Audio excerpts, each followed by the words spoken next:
โอ้หลุดไปแล้วทุกคนกัดจริงหลุดไปแล้วโอ้เสียดายจัด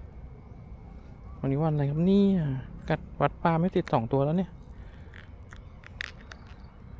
กระเด็นล่วงหมดแล้วเนี่ยหลุมมาเลยเกิดอะไรขึ้นครับ